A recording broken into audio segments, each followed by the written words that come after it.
Social మీడియాలో దిక్కుమాలిన పోస్టులు పెట్టే ఈ వైసీపీ కార్యకర్తలు ఉన్నారు చూడండి.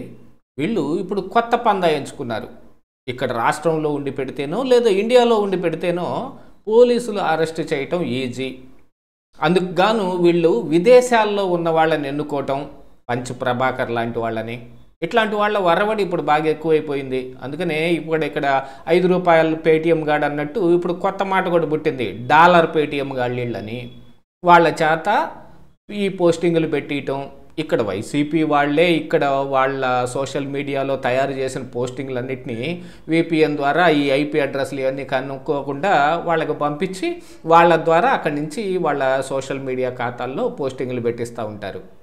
ఇలాంటి వాటన్నిటికీ అలవాటు పడిపోయిన ఈ భాస్కర్ రెడ్డి ఎవరైతే నిన్న మరి పోలీసులు అరెస్ట్ చేశారో, చంద్రబాబు నాయుడు మీద, భువనేశ్వర్ మీద, పవన్ కళ్యాణ్ మీద, ఎవరి మీద పడితే వాళ్ళ మీద, నారా లోకేష్ మీద అయితే కనీసం ఇంగితం కూడా లేకుండా ఆయన పుట్టుకుని సైతం అవహేళన చేస్తా నోటికొచ్చినట్టుగా విచిత్రమైన పోస్టింగులు దాని ఏదో పెడుతున్నట్టుగా తెగ ఫీల్ అయిపోయి పెట్టిన పోస్టింగులు అన్నిటి ద్వారా నిన్న తీరింది బాగా.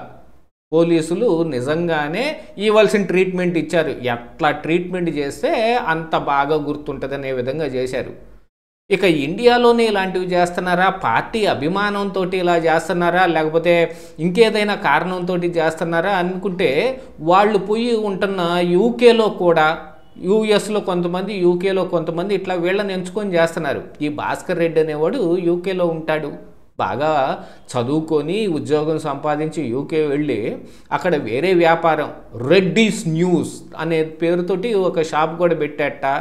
అందులో కొన్ని ఇల్లీగల్ పనులు చేయటం మూలాన అతనికి దాదాపుగా £2,000 ఫైన్ వేసింది బ్రిటన్ ప్రభుత్వం. దాదాపుగా 2.5 లక్షల పైనే ఉంటుంది. ఇక్కడే చేస్తున్నారా వీళ్ళు అనుకుంటే కాదు, వీళ్ళు ఎక్కడికి వెళ్ళినా ఇదే చేస్తారు అనే రకంగా ఈ కేసు ఒక ఉదాహరణ.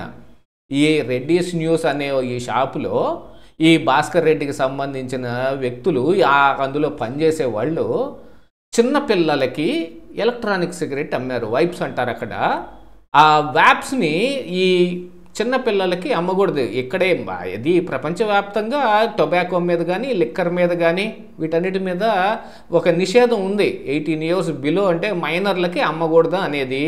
దాన్ని మరి భారతదేశంలో అయితే పెద్దగా పట్టించుకోరు, కానీ ఇక్కడికి గల్లీలో ఉండే చిన్న పాన్ డబ్బాల దగ్గర లేకపోతే సిగరెట్లు కొట్ల దగ్గర ఎవరికి పడితే వాళ్ళకి అమ్మేస్తుంటారు. ఇంట్లో పెద్దవాళ్ళు కూడా చిన్నపిల్లల్ని బజారుకు పంపించి సిగరెట్లు తెప్పించుకునే మహానుభావులు కూడా ఉన్నారు, వాళ్ళ చేత తెప్పించుకొని కాల్చే వాళ్ళు కూడా ఉన్నారు. అలాగా మైనర్లకి అమ్మకూడదు అనేది ఎక్కడైనా ఉంటుంది రూలు. దాన్ని గట్టిగా పాటిస్తే ఇండియాలో కూడా అది పెద్ద క్రైమే. కానీ బ్రిటన్లో ఇలాంటివి కొన్ని చట్టాలు బాగా కఠినంగా ఉంటాయి కాబట్టి ఆ వ్యాప్స్ని ఈ షాపులో ఒక మైనర్ బాలుడికి అమ్మాడు అనే దాని మీద ఆ షాపులో ఉన్న అతన్ని అదుపులోకి తీసుకుంటే, ఇక్కడ నేను ఇక్కడ ఏం చేయట్లేదు, దీనికి నాకు సంబంధం లేదు, నేనేదో హెల్ప్ చేయటానికి వచ్చాను తప్ప అని ఏదో బొంకే ప్రయత్నం చేశాడు. దాంతో షాప్ ఓనర్ అయిన ఈ భాస్కర్ రెడ్డిని కూడా అదుపులోకి తీసుకుంటే అతను అక్కడే పనిచేస్తూ ఉంటాడని, అతనికి సరిగా ఈ చట్టాల పట్ల ఆ అవగాహన లేకపోవటం మూలాన ఇలా జరిగిందని ఏదో చెప్పి తప్పించుకునే ప్రయత్నం చేశారు. ఇది దొరికాడు కాబట్టి ఇక్కడ దొంగలాగా ఉన్నాడు, కానీ దొరక్కపోతే దొరగానే ఉండేవాడుగా. కానీ వీళ్ళు చేస్తున్న ఈ ప్రయత్నాలన్నీ, ఇప్పుడు ఇక్కడ మాట్లాడుతున్న మాటలు, సోషల్ మీడియాలో ఏ పోస్ట్ పెట్టొచ్చు, ఏ పోస్ట్ పెట్టకూడదు అనేది ఆ మాత్రం ఇంగిత జ్ఞానం లేదా?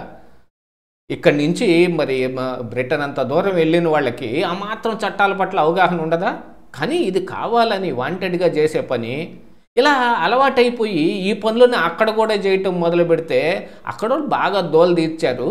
అక్కడికంటే ఎక్కువ దోల ఇక్కడ తీరింది. ఇప్పుడు ఏదో కారణానికి ఆయన ఇండియా వచ్చి పట్టుబడిపోతే వాళ్ళకి జరగాల్సిన తగిన శాస్తి బాగా జరిగింది.